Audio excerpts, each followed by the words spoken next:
one of the big things that we do in instrumental music is a lot of chamber music. And some of these kids come with experience in ensembles like band and orchestra, where there's a conductor that tells them everything that they're supposed to do. But in chamber music, there's one person on a part, so everybody is really attached to and responsible for their portion of the music, but then they have to communicate within the group. There's no conductor in there to tell them what to do. They have to make those decisions for themselves. And so it's really great for them to get that experience and to work with other people from other places that have other ideas and really learn about that process. In terms of my instrument, it has completely changed the way I play. Technique-wise, just little tricks and like new methods of doing things, and the teachers completely take you out of your comfort zone and make you try new things. Well, I guess the first thing I should say is I love the staff here, especially Dr. Bird. He's really helped me out with playing, and the level of all the faculty here, they've been so helpful, and they've been very professional and have been really supportive. And so it's better than back home in terms of school, because it's a lot more individual attention, and I can definitely tell it's helping play.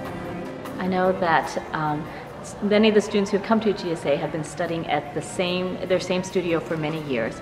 So we hope that we can bring them a new experience by working with new faculty.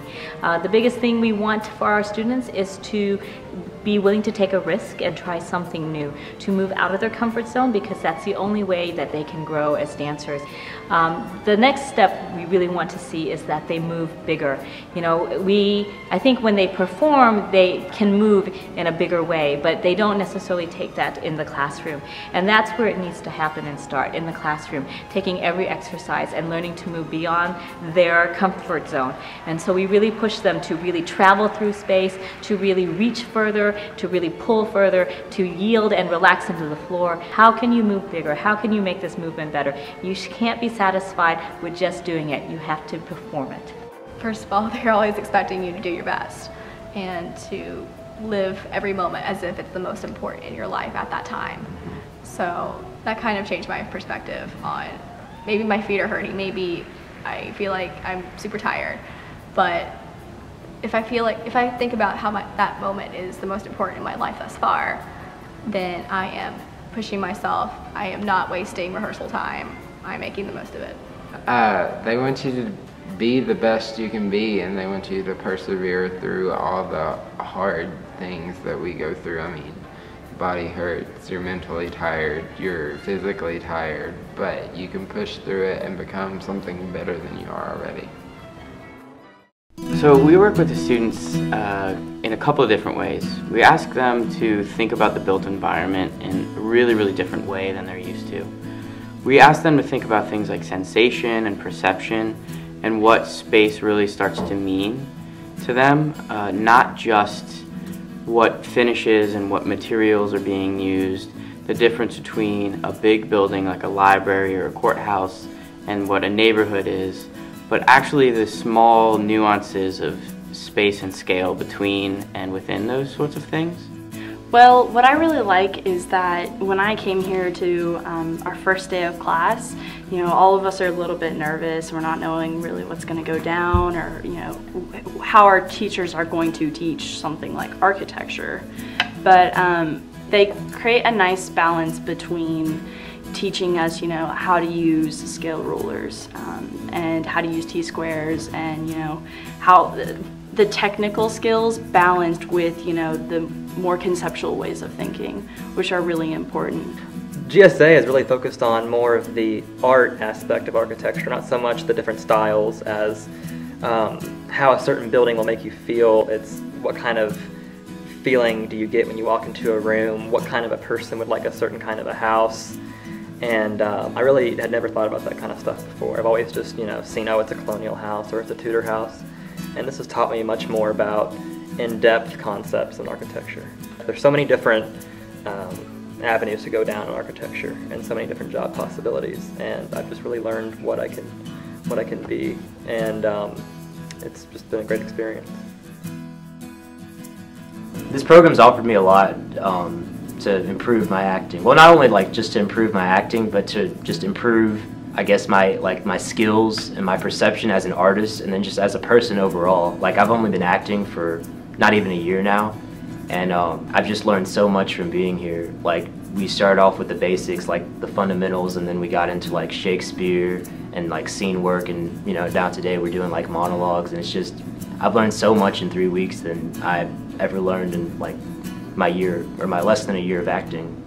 I think it's helpful to be around people that are really passionate about what they want to do, and I think it helps that everyone does care and everyone works towards making a better product. When we see other people push their boundaries as well, we feel compelled to push our boundaries.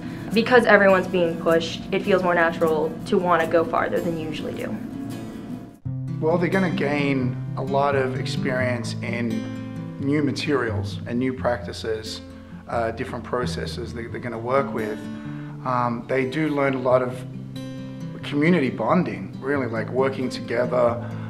They bond in the way that they really do these amazing amount of objects and sculptures and projects and paintings and prints in such a short period of time that I think that's what really connects them for life. So that would be, you know, that would be a few things that they really gain from this program. Again, sort of just that that work ethic becomes really important, and we kind of give them a glimpse into what college is going to be like, how you're going to be a successful student in college. You know, that idea of like not doing just minimum effort, but really pushing it in a very short, intense amount of time. It's just been so fun. Like, you know, I learned so much. Like, just like the energy. Like, I get more like inspired, like to work harder. You know, because I'm surrounded by like other artists. You know, that keep, you know, that push me. I really love it here. I love my instructors. I love the people. It's really a great opportunity for me to learn, not just about visual art, but about my personality, to grow as a person, and I feel like I've really changed, and it's helped me a lot. I think one of the biggest things that GSA has taught me is just to be myself and to just enjoy it. It's not about the outcome, it's not about having a masterpiece, because every piece is not going to be a masterpiece. You have to learn from your failures and just embrace it. Art is not just about making beautiful things, it's about living it. You have to live a beautiful life to make beautiful art.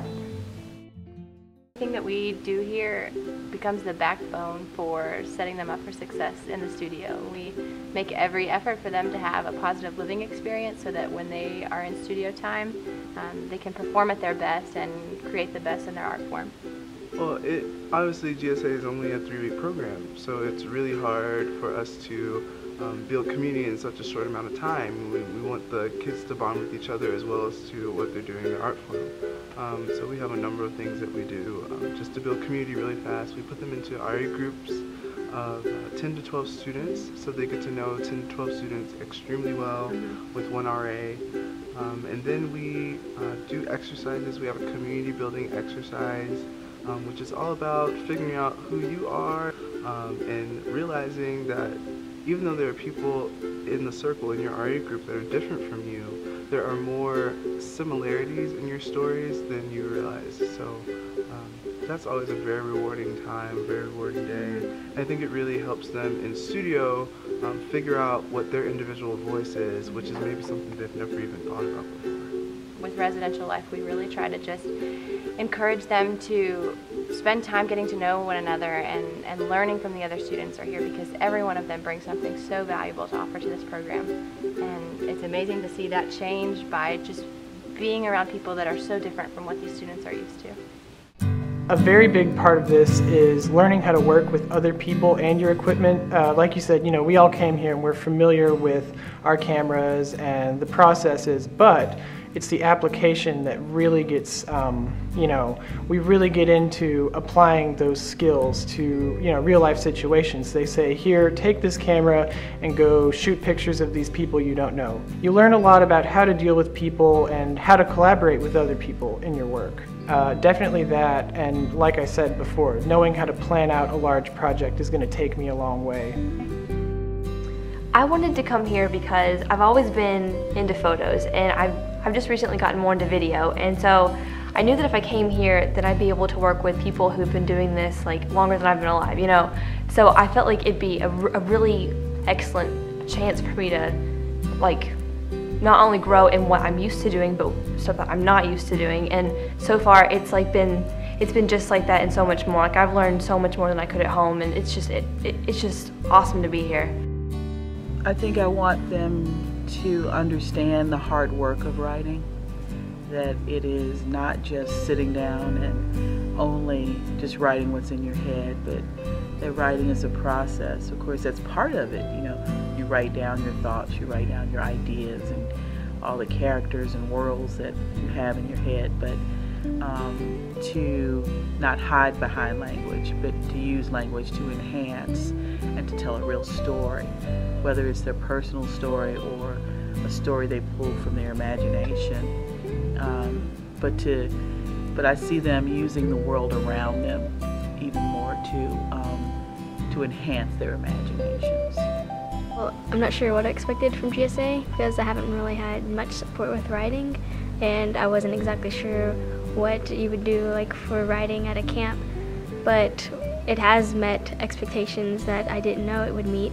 It taught me what I needed for surviving in the art world, that I need confidence in my work, and it really so far has taught me what art is, because I found out I didn't really know what it was. It's like a community. From the school I come from, you know, we have very few writers, you know, outside of the our English classes, so it's so neat to hear everyone's stories and voices. Like everyone here has their distinct voice. Every author and writer that has come in has their distinct voice, and for me that's such a cool thing because I live in a small town, and you know it's not like this big community of various cultures, and you know we have people from all over the place, people from every different race and background, and for me that's just something that I can use in my writing. Well, it's been very inspirational to me. I've really, especially when it comes to the acting part of it, because the instructors here really help you to get truly connected to the character that you're playing, especially within your monologue. I've really learned from this experience is when I'm doing my monologue, our acting coach actually gets in front of us and like speaks to us while we're saying our monologue, and she really gets us to feel the deep emotion within ourselves while we're saying our monologue. I mean, at the end of my monologue, after she did it with me for the first time, I cried. Like I really felt the deep emotion. And I think the coolest thing about like the program that we have and just like the company of the 23 of us, like you expect going into musical theater that everyone's going to be really competitive and really like, I'm the best or I'm the best, but like I have not experienced one bit of negativity while I'm here. Everyone is very supportive, and it's all about, you know, how we can push each other to grow, but also like to grow ourselves and to appreciate ourselves as artists, but also everyone else. And that's something that you don't really get to experience, I think, all the time. Right. Outside of GSA. And so I think part of it is we're getting to learn how to build that kind of community and then take that out into the world around us. We hope that our students gain from this summer's experience the ability to grow and realize that each student has the potential for growth. I think all of our teachers really work diligently on the foundation of breathing and posture, and we feel that if we establish that here, then when they go back home, they will have that foundation and they'll be able to keep that. We also try to make certain that they have a number of repertoire, a number of selections actually, so that when they go back, if they don't have an instructor at home, then they've got music for any future auditions that are coming up. So we want to make certain that when they leave here, they leave as well equipped as possible to be successful in future college auditions. The choir here is more focused because we have a larger choir, and with only 28 people, he's allowed to focus on one part more, because I've never had voice lessons before. So coming and getting voice lessons and music theory classes has overall just greatly increased my range. I can now go 2 notes above the staff that I used to not be able to, and a note below that I wasn't able to before. To my voice, we do individual lessons, and my teacher, Mark Cano, he's definitely been helping me on just learning new skills to help me just improve my voice, my vocal range, just general skills that will help me in the long run. Yeah, we got an opera piece that's very difficult, and another piece by Bach. Bach, I think that's really difficult, and it definitely stretches just the level and your focus that you have to do. And it makes you listen to everyone else. It forces you to get out of your own section bubble, and it's really cool just to work with that. And the pieces are definitely more difficult here.